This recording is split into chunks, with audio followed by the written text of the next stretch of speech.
Here are my favorite albums from 2023. Alright, ladies and gentlemen, it's that time of year again. I'm back. I'm here to do my once a year airing cupboard video. Let's get into it. Ladies and gentlemen, this year 2023, we've honestly been blessed. I'll be honest with you. We've been blessed. All of the kingpins of the music industry, the ones that we've wanted music from for the longest, have finally dropped. Kanye dropped, Frank dropped, Carti dropped. All of the kingpins dropped, fam. Is what I would say if these men weren't some. I'll just let Riley say it. Bitch nigga. Wait, hold up. A bitch ass nigga. Because honestly, I'm tired, man. I'm tired. We've been waiting so long just for these guys to metaphorically edge us for like the past, I don't even know how many years now. But you know what? It's at the point where I don't even care anymore. Anyways, let's focus on what we have and not what we don't have. Let's be glass half full people right now. We had plenty of blessings upon blessings. We had a bunch of underrated treasures this year, truly, especially in the UK underground scene. And you'll see that as we talk about it in the next couple of minutes. I'm not gonna lie, this might be a long one. Let's just get into it. I go by Ish. Let's get weird.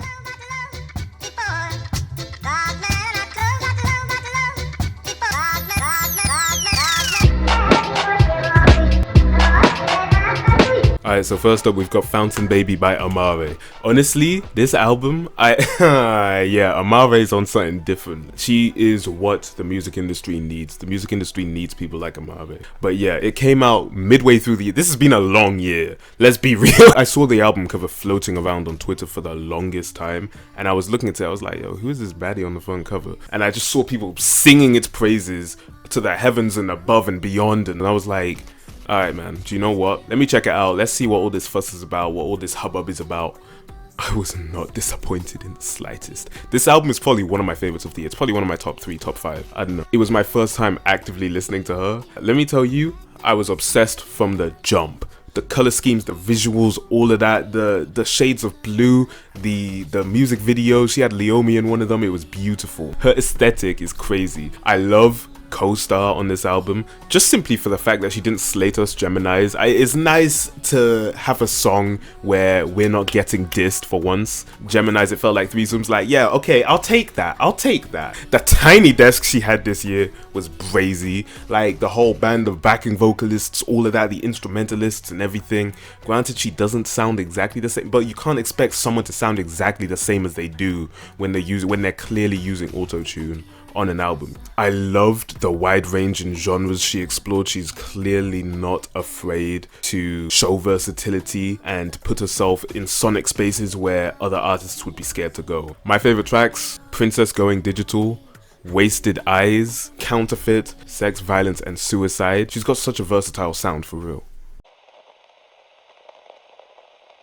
Next up, we've got Halo by Bakar. This album, I love Bakar so much. Just simply, I discovered him like 2018, maybe something like that. I don't know, ages ago. It was hell and back. It was just like everyone else. Back when he first dropped Bad Kid. Back when he was still collaborating with Yeek quite a little bit as well. I loved this follow-up to Nobody's Home. Nobody's Home was an alright album. It hit my honorable mentions last year. But this album, it was more homely to me. It wasn't trying as hard. I loved the introspection across this album. He definitely delves into, it's just the usual subject matter. Rocky relationships, outsider lifestyle, various powders of differing stimulation. But yeah, he has this way of writing which really makes you feel like you're experiencing what he's going through.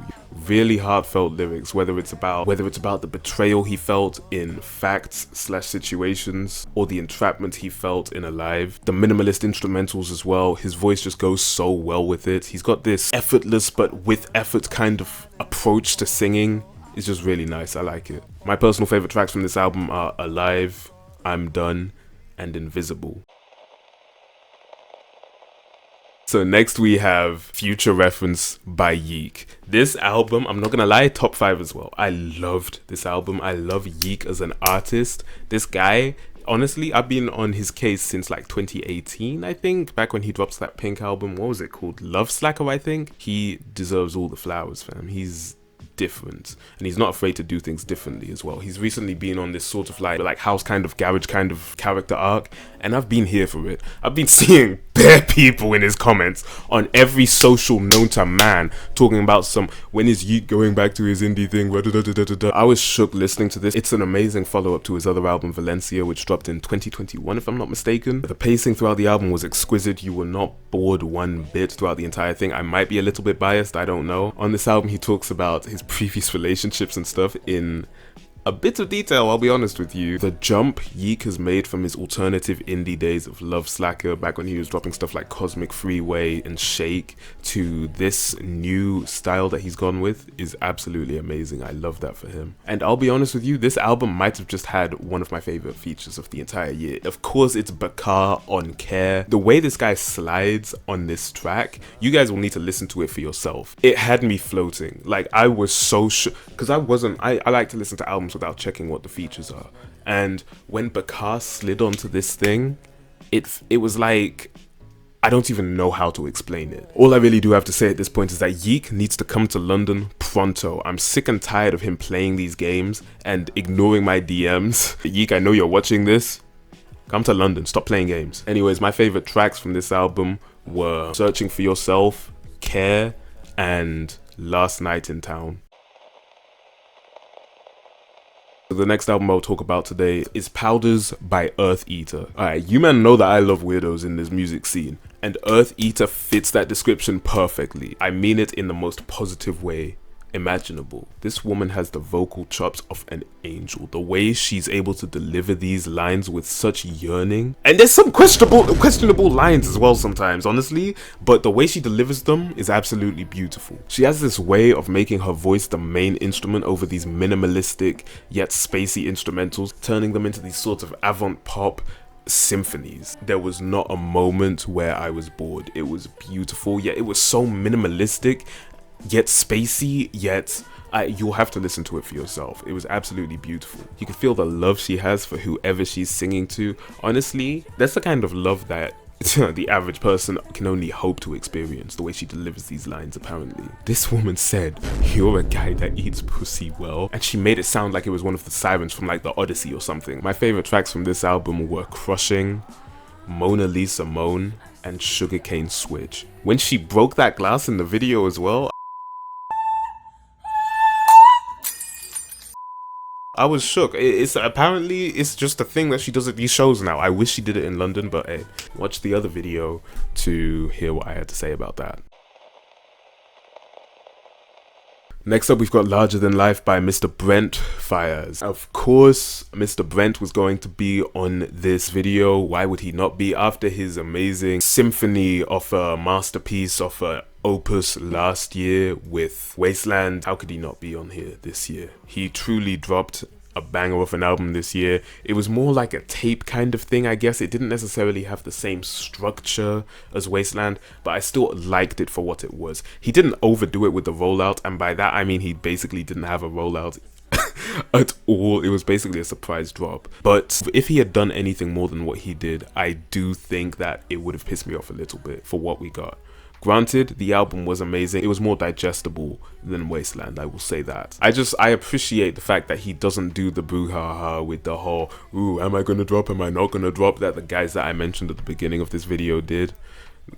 I'm sick of it. It's not cute, it's not cool, it's not funny. Just, tell us you're gonna drop or tell us you're not gonna drop. Like, stop playing these games. A$AP Rocky as well. You only get a pass because you're kind of on paternity leave right now, but stop playing these games, bro. And honestly, the Teezo touchdown effect is real, because let me tell you, when I've heard Best Time for the first time without checking the features, I truly did think it was Teezo on that thing. I was listening to it, I was like, damn, this guy with Teezo went crazy on this. His feature runs crazy, fam. Just to find out it was like Tommy Richmond, I think, something like that. I love the way he opens this album with the No Scrubs sample.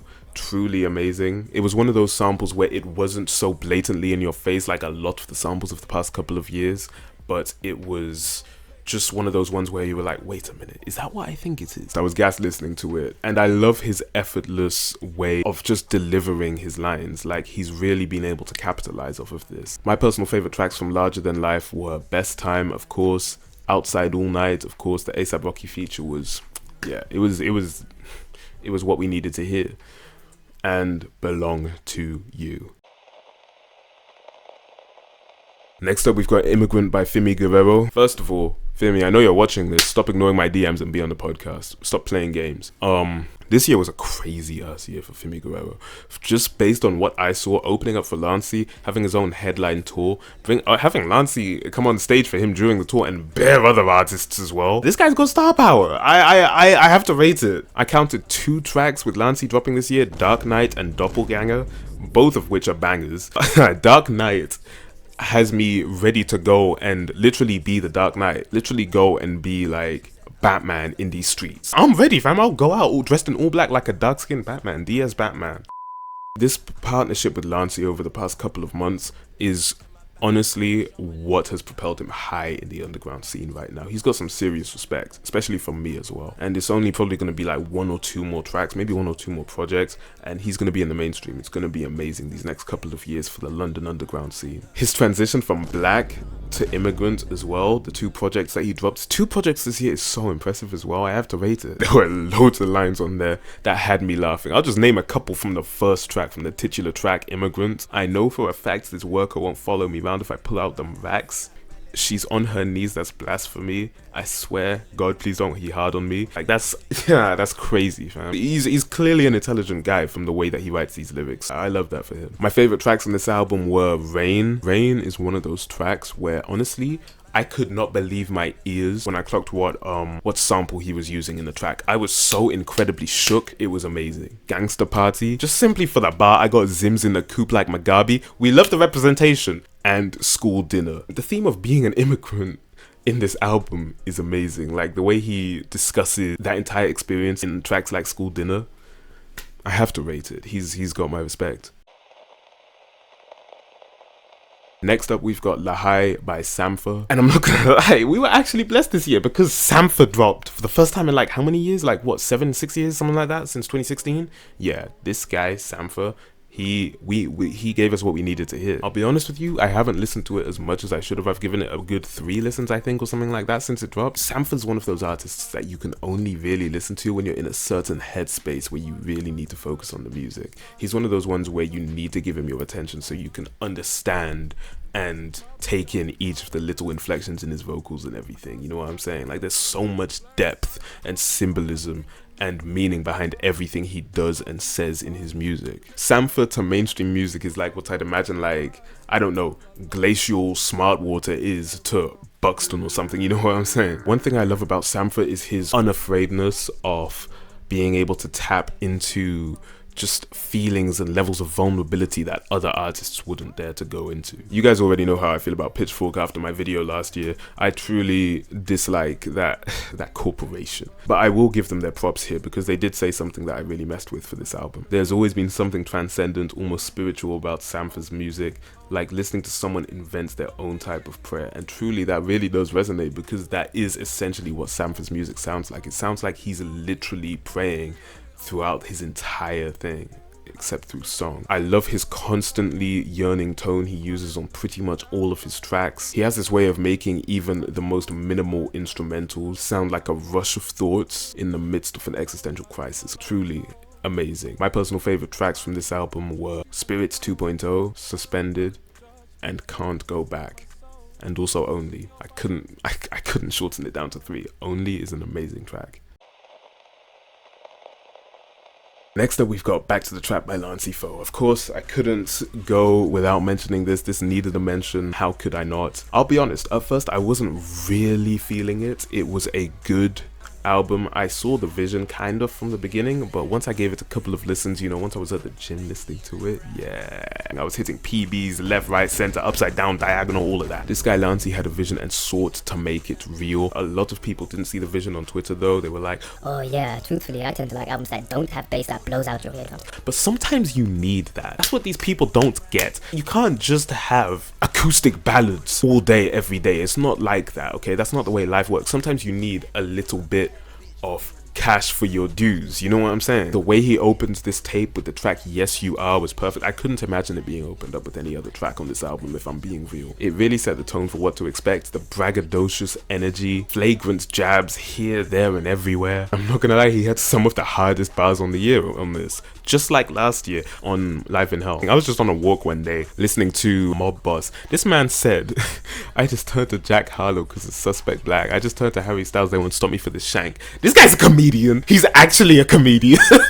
And let me be real, seeing this project live was damn near otherworldly. Honestly and truly. Tracks like Girls, Girls, Girls really put into perspective what this guy is on. All around the world, girls, girls, girls, girls. Come on, man. Anyways, my favorite tracks from this album were Mob Boss, Girls, Girls, Girls, and Yes You Are.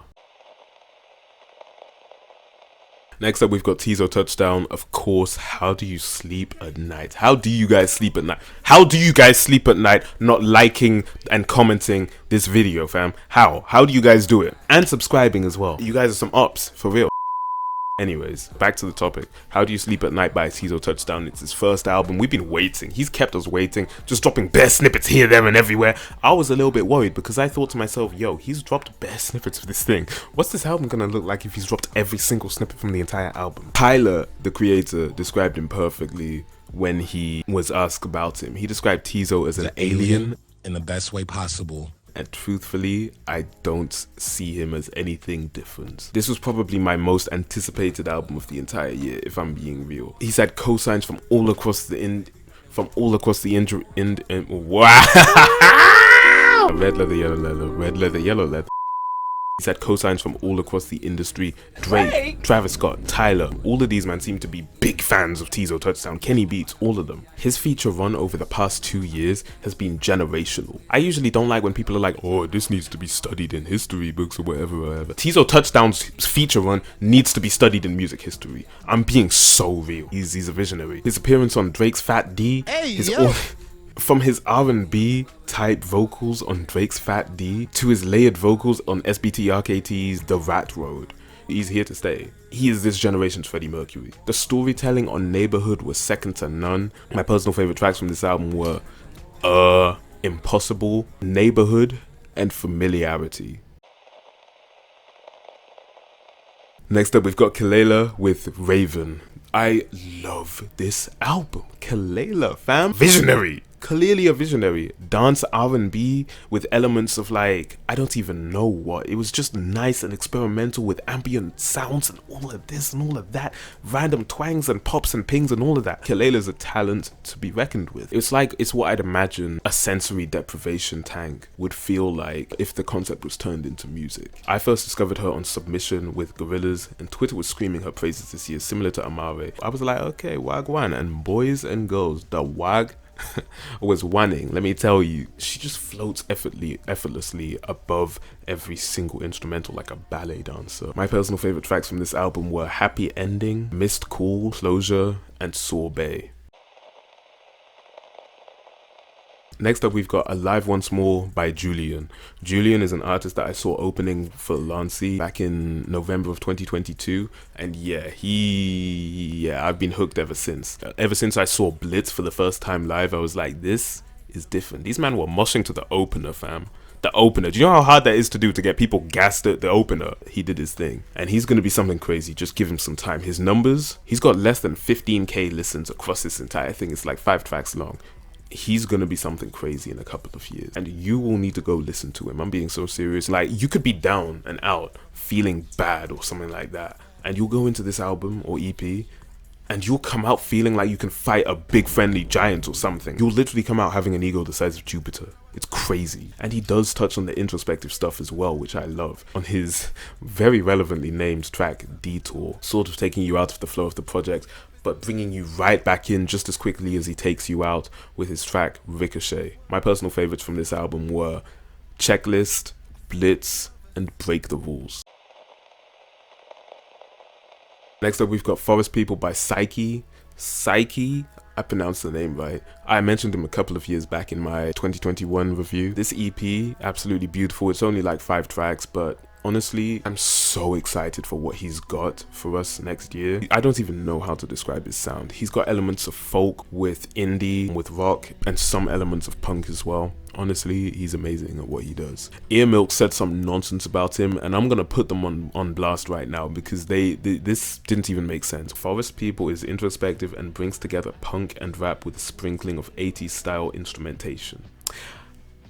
I don't know if my ears are broken or if there's something wrong with me, but there is zero rap on that entire thing, and I don't like this thing where they be like, oh yeah, it's a black guy, he's got rap music. Because let's be real, that's basic. If they didn't know what Psykhi looks like, they wouldn't have said that it was rap. And I'm being so real with you. In what world is there rap on that album? But anyways, Psykhi did his thing. Honestly, I love it. It's like a coming of age montage kind of album on some kind of documentary where some kids go into the woods to live by themselves, you know what I'm saying? My personal favorites from this EP were Sitting on Ice, Dyed in Wool, and Don't Disappear.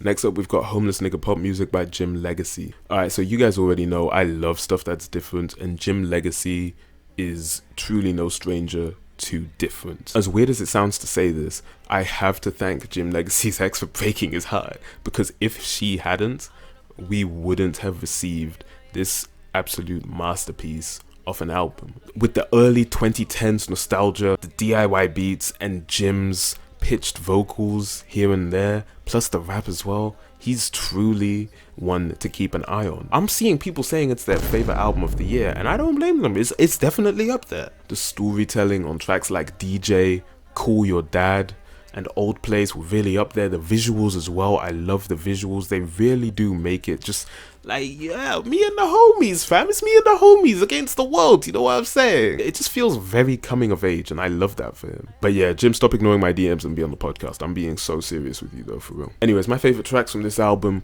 were Block Hug, Call Your Dad, and Candy Rain. Candy Rain, absolutely amazing. The sample used on it, yeah, Jim's just a master at his craft already. Next up, we've got Form Follows Function by Michl. Michl finally dropped the album. Do you know how long we've been waiting for this debut album from Michl? I got into him back in like 2017, 2018. Do you know how long ago that was? I was in sixth form back then. He uses synths, he uses harmonies with himself. He uses like, I don't even know if it's vocoders, but he uses like what we'd call the Bon Iver effect, I guess. I don't know.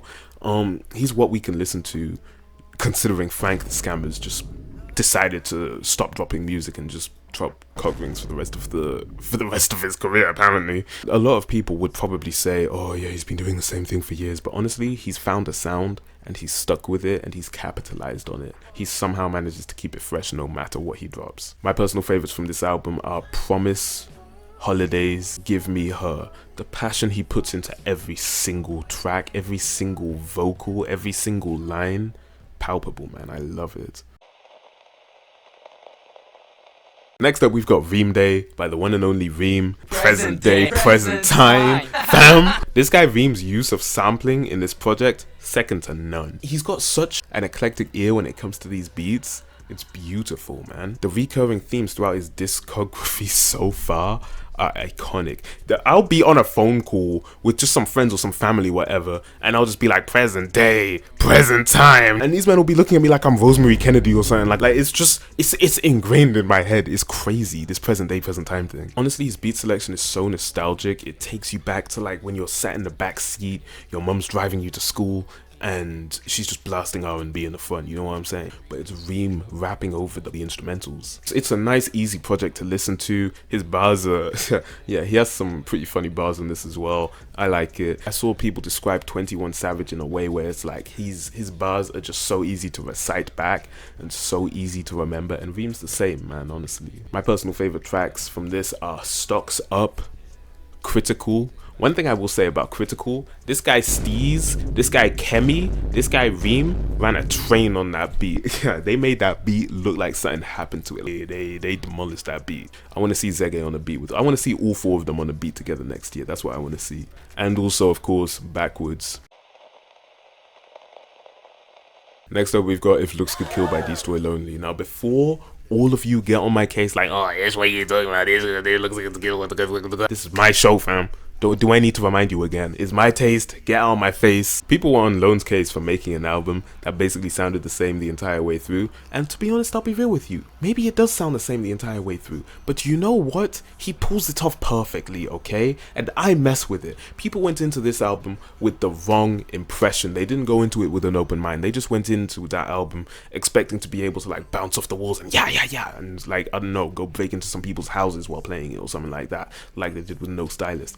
No, this is an album for kickbacks, alright? This is an album where you're gonna be like driving to some scenic location watching the sunset with your missus, fam. It's not for breaking into your local B&M and just raiding the tills. That's not what it's for. This is the type of album with beats to study/relax to. It's like if the lo-fi girl only wore black and never smiled and was just into like bats and Catholic church aesthetics and stuff like that. The use of the relaxed electric guitar gives off this vintage and nostalgic feel that so perfectly fits the 80s horror aesthetic he was clearly going for. That 6-track run from New all the way down to Brazy Girls was truly exquisite. And yeah, people just needed to listen to it with an open mind. My personal favorite tracks from this album were Raver, All the Time, New, and Which Way. So next up we've got, I'm gonna have to read this off, I'm sorry. Praise a Lord who chews but which does not consume, or simply Hot Between Worlds by Yves Tumor. Ladies and gentlemen, this album, absolutely insane. Yves is a force to be reckoned with. Truly a talent walking this earth, perceiving it in a way that clearly no one else does. And you can see it just by the way they carry themselves in their day-to-day. This album opens with one of the strongest intros of the entire year with God is a Circle, whatever that means, but it's sonically stunning. Is it better than Heaven to a Tortured Mind? Maybe, but it's different in the sense that it is more of a cohesive song project experience than Heaven to a Tortured Mind. Heaven to a Tortured Mind is more song based and each song has its own personality, especially on track runs like Lovely Sewer all the way through to Parody. Tracks like Operator with the phrase be aggressive just being screamed into the microphone over and over honestly make me feel like a fire alarm or something, or like a World War II alarm. It make me feel like I could defeat an army of Gruffalos or something. Like, it's crazy. I don't know what they put in that track, but it's some form of addiction. That 3-track run from Operator to In Spite of War to Equalia, honestly one of the best from this year. I don't think that's too crazy for me to say. There's just so much going on, each sound perfectly placed, even the deliberately imperfect distortion here and there is perfectly placed. Absolutely mind-bending. My personal favorite tracks are Heaven Surrounds Us Like a Hood, Operator, and In Spite of War. If not my favorite, definitely my second favorite. Truthfully, I haven't decided which one's my favorite. It's either this one or the next one, but you'll see when I drop the video. Yeah, blah blah blah. This video's gone on long enough. Honorable mentions, let's go.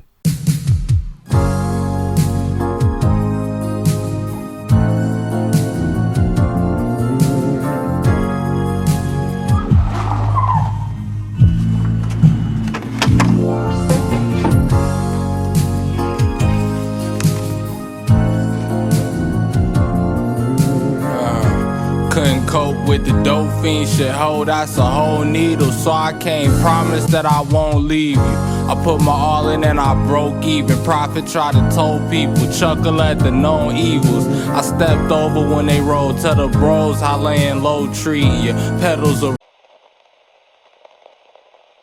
Okay, now it's time to talk about my personal favorite album from the year. We'll do a little drum roll. I'll just sit back. Diamonds and Freaks by Black Odyssey. Fam, when I tell you this album, oh my goodness gracious me. Guys, when I tell you R&B is back, it's back in the form of a group that goes by the name of Black Odyssey. Now she's screaming, fuck me. She used to love me, even when I was ugly. My nose was running, but somehow we made love up in that backseat. I only discovered them this year, and boy, I will not be ignoring my fans also like tab on Spotify ever again. I finally listened to them, and yeah, I was not disappointed. This album, it was not a project. It was an experience. These guys put together a beautiful masterpiece like no other this year. Each and every single instrument is so beautifully placed. Each little vocal inflection, each little sex, drugs, and alcohol have never sounded so velvety and elegant, at least this year anyways. Visually stunning, best believe, it's like milk and honey and gold and any royal color you could imagine. All shades of brown, jazz, funk, some elements of hip-hop. The storytelling on this, yeah, Miss Sweetie, yeah, man. This group are gonna be some stars, and I'm being so real. And let me tell you, if there's one live show this year that I was distraught about missing, Black Odyssey. Top of my list. I was distraught. And let me tell you guys, I love your music. Your album was amazing, but we are mortal enemies until the rest of forever. These men replied to my tweet, retweeted the thing, and didn't drop more tickets. I was on my knees begging. You guys, I'm sorry. Come back to London. Pronto.